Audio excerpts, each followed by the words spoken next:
এটা একটা ধীর গতির প্রক্রিয়া, ফলে দীর্ঘ সময় ধরে খিদে পায় না। আপনাকে নিজেকে কন্ট্রোল করতে হবে না, শুধু এইটুকু যত্ন নিলে 50% বা 70% কম খাবার খেয়েও শরীরের ওজন একই রাখতে পারবেন।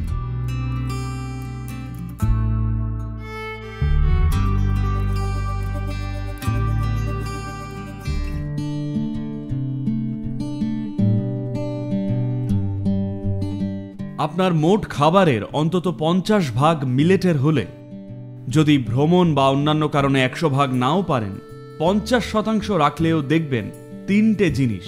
প্রথমত, আপনার সাধারণ স্বাস্থ্য আর শক্তির লেভেল এখন যা আছে তার থেকে অনেক বেশি থাকবে। দ্বিতীয়ত, আপনি অনেক কম খেয়েও শক্তিতে ভরপুর থাকতে পারবেন আর ওজন ঠিক থাকবে। আপনার সুগার লেভেল হঠাৎ করে বাড়বে না, মিলেট হজম হয়ে ধীরে ধীরে শক্তি ছাড়ে, ফলে কম খেয়েও দীর্ঘ সময় আপনার খিদে পাবে না, যেটা হওয়াটা খুবই ভালো।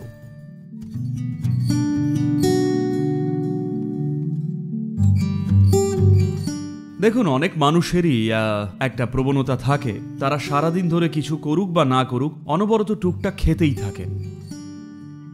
এটা অবশ্যই বন্ধ করার চেষ্টা করুন। খাবারে অন্তত 30 থেকে 40% ফল, সবজি, বাদাম আর ডাল জাতীয় খাবার রাখলে ভালো, কারণ যে রান্না করা খাবার আপনি খান সেটার জন্যে একটা নির্দিষ্ট পরিমাণ শারীরিক কাজকর্ম করা প্রয়োজন, তা না হলে সেটা শরীরে জমে থাকে। It sits in you. আর স্বাভাবিকভাবেই আপনার ওজন বাড়াতে থাকে আর সেই সংশ্লিষ্ট সমস্যা তৈরি করে। এটা কিন্তু কারোর উপদেশ শোনাটোনার ব্যাপার নয়, বরং নিজে থেকে সচেতন হওয়া। It is a simple. শরীরকে যথেষ্ট ব্যবহার না করলে সেই মতো কম পরিমাণ যে খাওয়া উচিত, এটা একটা কমন সেন্সই। এর মানে এই না যে আপনি ডায়েট করছেন বা কিছু কন্ট্রোল করছেন, না। শরীরের সহজাত প্রবৃত্তি এমন যে আপনি বেশি কাজকর্ম করলে তখন বেশি খাবার খান, কম কাজকর্ম করলে সেই মতো কম খান।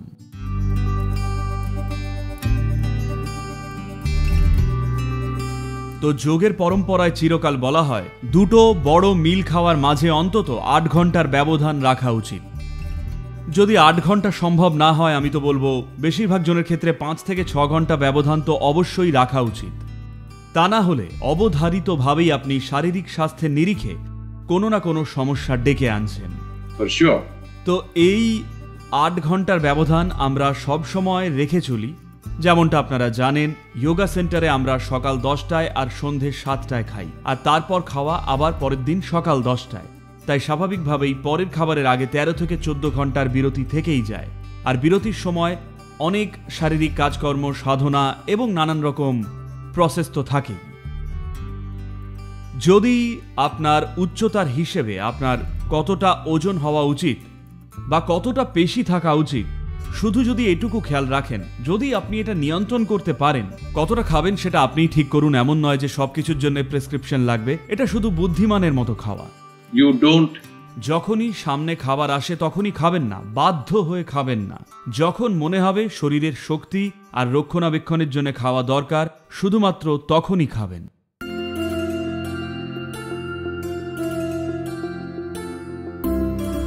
আপনি 1 মুঠো চিনে বাদাম নিন, সারা রাত ভিজিয়ে রাখুন, তারপর হয় এমনি খেয়ে নিন, চিবিয়ে খান, এটাই সবচেয়ে ভালো। যদি দাঁত থাকে তাহলে চিবিয়ে খান, যদি না থাকে তাহলে ব্লেন্ডারে দিন, একটা কলা দিন, দরকার হলে 1 চামচ মধু দিন, তারপর এটা খেয়ে নিন।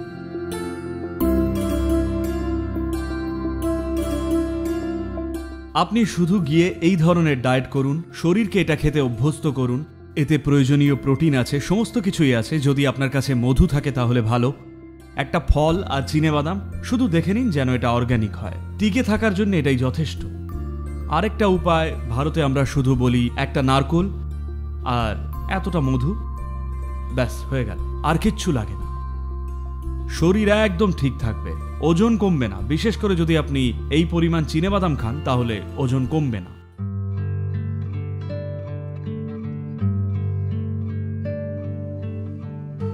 যদি আপনি যোগা করেন তাহলে নিশ্চিতভাবে অতিরিক্ত ওজন চলে যাবে, কারণ এটা শুধু ব্যায়াম হিসেবে কাজ করে না, এটা সিস্টেমকে পুনর্জীবিত করে আর আপনার মধ্যে এতটা সচেতনতা আনে যে আপনি বেশি খাবেনই না।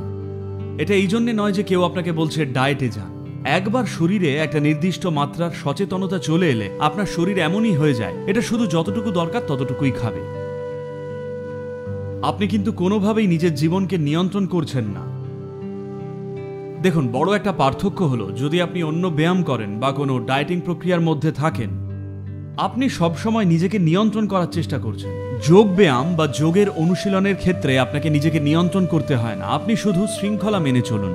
এটা আপনার মধ্যে একটা সম্পূর্ণ আলাদা নিয়ম নিয়ে আসে, যা সিস্টেমের এমন যত্ন নেয় যে এটা আপনাকে বেশি খেতেই দেবে না, এটা আপনাকে কোনো কিছুই অতিরিক্ত করতে দেবে না।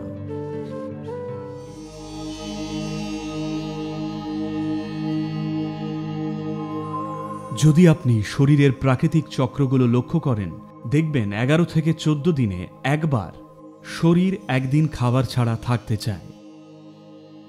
এই প্রাকৃতিক চক্রের উপর ভিত্তি করে প্রতি মণ্ডলে একবার, মানে একটা মণ্ডল হলো 40 থেকে 48 দিন, এই 48 দিনে 3 days. 3টে দিন আসবে যেদিন আপনার শরীরের খাবার লাগবে না। যদি আপনি সচেতন হন, দেখবেন সেদিন আপনার খেতে ইচ্ছে করবে না। আপনি কি দেখেছেন কুকুর বেড়ালদেরও এই বোধ আছে, কোনো কোনো একটা দিন ওরা খেতে চায় না। যদি আপনি এইসব জিনিস সম্পর্কে সচেতন না হন, কারণ বেশিরভাগ মানুষের জীবন থেকে এইসব জিনিস হারিয়ে গেছে, তাই সাধারণত ভারতে ঐতিহ্যগতভাবে এটা ফিক্সড, প্রতি একাদশীতে চন্দ্রবৃত্তের 11তম দিন আপনি খাবেন না। এটা ফিক্সড, যাতে এক মণ্ডলে 3 বার আপনি না খান। এটা একটা মোটামুটি নিয়ম, এটা সবচেয়ে ভালো উপায় নয়।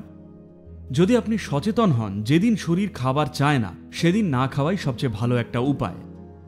কিন্তু যদি আপনি উপবাস করতে চান, তাহলে খুব গুরুত্বপূর্ণ যে আপনার শরীর একটা নির্দিষ্ট সাধনার মাধ্যমে প্রস্তুত, একটা নির্দিষ্ট পরিমাণ জানেন তো শক্তি বৃদ্ধি। তা না হলে যখন শরীর খাবারের জন্য কাতর, তখন যদি বঞ্চিত করেন তাহলে শরীর কষ্ট পাবে।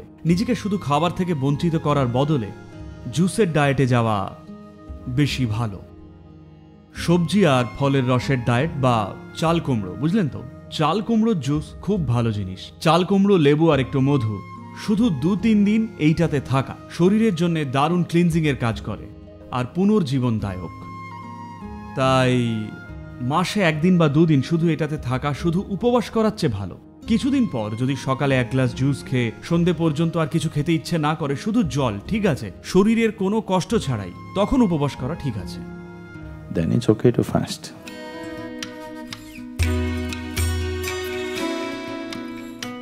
আপনি যদি শুধু জল আর খাবারের যত্ন নেন, যে খাবার আপনি খান তার সাথে কেমন আচরণ করেন, যখন আপনার সামনে খাবার আসে আপনাকে এর সঙ্গে ভালো ব্যবহার করতে হবে, কারণ এর স্মৃতি আছে। আপনি দেখবেন যদি আপনি ভালো ব্যবহার করেন, আপনার খাবার 50% থেকে 70% কমিয়ে দিতে পারবেন, কিন্তু তবুও শরীরের একই ওজন বজায় থাকবে। প্রচুর পরিমাণে কাজও করতে পারবেন, আবার ভালোও থাকবে।